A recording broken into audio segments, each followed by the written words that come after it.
โอเคมือซุงไว้ก็เจ้าทั้งสิ่งกันเนาะมันนี่ก็มีเรื่องสังเรื่องกำใจก็มันนี่ได้ก็เจ้าเข้าเลยก็ซื้อของตอนปันดูเก่าอันขนาดนะยันว่าปีเก่าก็จำเชียงปะปีมาก็จำฮอดถึงมาในเจ้าก็เลยซื้อคูดวันปันดูเก่าในขนาดซื้อคูดดันสังวานในได้ก็เจ้าก็ไปร้านนำก็ด้วยทั้งหมดนะยันว่ามันก็กันเจ้าก็ทั้งวันกันนะในเจ้านะครับกันเจ้าก็ทั้งวันเป็นเจ้าก็พยายาม1ชั่วโมง2ชั่วโมงอันนี้สิก็สิบกันเก่าๆนั่นขนาดเนาะโอเคแล้วเดี๋ยวพอจันขยันมันว่าเป็นสั่งวันนั้นมาด้วยจังนะโอเคกะได้กันนะผมนี่ก็ในกันเนาะหันมารอถึงผู้วงก็ยังเป็นสั่งของนั่งรอของผู้วงก็ยังโอเคครับเราก็ได้กันนะดีได้ครับเราเป็นของขวัญพุทธตอนเช้าปีไหนกันเนาะตอนถูกเก่าเช้าปีไหนอันชื่อกาหรือว่าไหนในตอนเช้าไหนเช้าตึกสื่อของไหนกันนะพุทธตอนเช้าในปี2025นี่ครับเนาะโอเคครับเป็นจังคือก็หันใจนะยันว่าเป็นพุทธตอนเก่าในขณะนั้นเราพยายามได้มา10ก่อนก็ตำแหน่งเจ้าก็คัดใจมาที่นั่นก็เป็นมานั่นกันเนาะก็ยังอ่านไว้นะแล้วก็ไล่มาขนาดเดิมมาด้วยจังหวัดเนาะเจ้าเก๋เด้เจ้าเด้ยาได้ยายาวเนาะนะไม่ยายาวนี่ก็ได้เจ็ดได้เนาะก็เลยจะพยายามถึงได้เจ็ดจะได้เครื่องก็เอามาเป็นนะก็เรียนทั้งเนาะนี่ก็ไปเรียนทั้งเป็นนะเจ้าได้มายาตัวเดียวเนี่ยมาฝึกมันต้องที่พออะไรต่ำนะโอเคได้นะโอเคชีเจ้าเลือกมาเป็นชีไหนกันเจ้าก็โดยจ้างได้เจ้าอังไคสีสวดนะสีเขียวนี่กันนะเป็นน่ะในรุ่นไหนมันเด็กมีกันนะมีสีเจ้าอะไรโอเคเจ้าก็เลยถึงมาสีไหนกันนะโอเคเอาเปิดน้ำแล้วมันกันนะเจ้าก็พยายามยิ้มอะไรใหม่ว่ากันนะ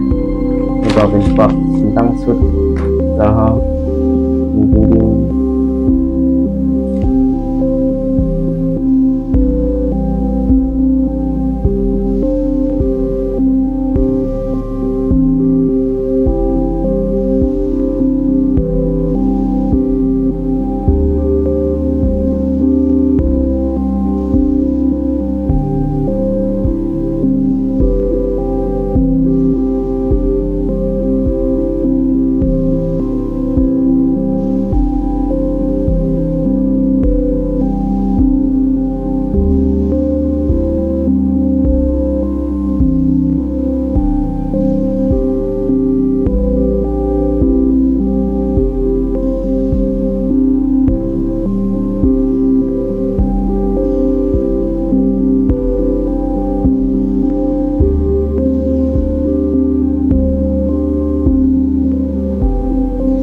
ดีครับได้ตรงนี้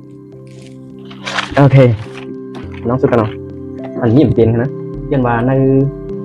ในโพงนั้นในขอบโพงนั้นมันได้มาใส่สร้างไว้ได้เราก็เลยซื้อมาโหสร้างกันเนาะสร้างกันเนี่ยทำได้ก็ต้องพลังนี้กันมาโหสร้างในกระดือนี่นะซื้อมาเดียวมาโอเคแล้วก็อย่างนึงอันนี้เป็นอันนึงก็ได้ก็เรียกว่าโพงออนไลน์โพงไลน์ก็เขาก็มีขอบโพงแล้วก็ซื้อขอบโพงมาอันนึงนะโอเคมาด้วยกันครับนี่สองอย่างนะ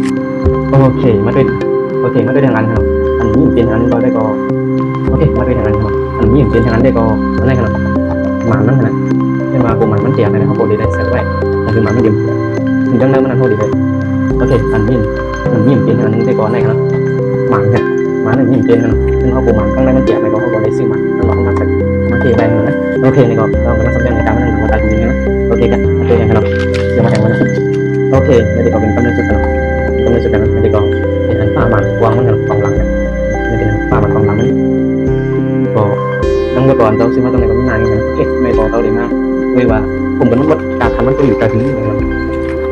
มาเลยฮะตัวอยู่การถือต้องมด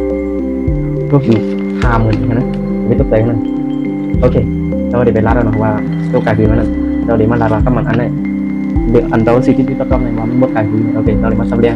ว่านี่อันการถือนั่นขนาดนั้นเดี๋ยวต้องใจกันนะวันกลาง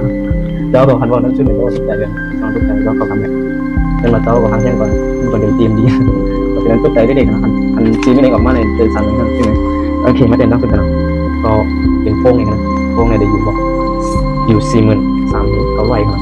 กาโป้งไม่นะเดี๋ยวก็มาด้วยกันนะเดี๋ยวก็สายสร้างปูสร้างกันนะเป็นสายสร้างปูสร้างให้กันนะอยู่พวกไหวกับ10ปูสร้างให้กันนะเดี๋ยวก็มาด้วยกัน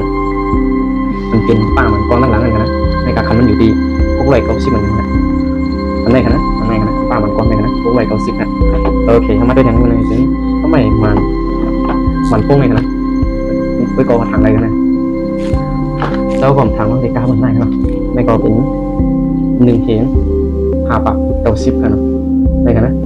จะเป็นน้ำสันนี่มึงเข้ากันเนาะถ้าน้ำสันนี่มึงเข้าได้ก็ตกใจกันนะน้ำสันนะครับโอเคเข้ามาเดินทางกันเนาะขอบมันกันนะอยู่6 ปาก90กันได้เป็นขอบตรงมันกันขอบตรงมันก็โอเคทั้งหมดก็ได้มากกว่ามันมีอยู่53,850 บาทกันเนาะ50,000นะ3,850 บาทถ้าเป็นทั้งหมดกันก็เจ้าอันนั้นในกันนะที่ไม่ได้ออกมาเลยเกิดตอนใน30,000จะถึงตัวยังตายก็หนักมากในพวกมันแล้วก็ทำอะไรเช็คกันในเนาะวันฉันไม่เหมือนเขาเด็กเขาตีมากากันนะตีมากาได้ดีนะฉะนั้นก็อันใจเขาจะมาเป็นควันเป็นคนดันตีเหมือนเจ้าเขาเลยมันเกิดเจ้าเขาอันเดมาในกันโอเคครับในหนึ่งไปกันโอเคครับในก็วิดีโอคนดันตีเขาเอาตีเหมือนเจ้าเขาเลยโอเคมีนายไม่หรอกครับโอเคครับจงไปขึ้นทุกวิดีโอของมันที่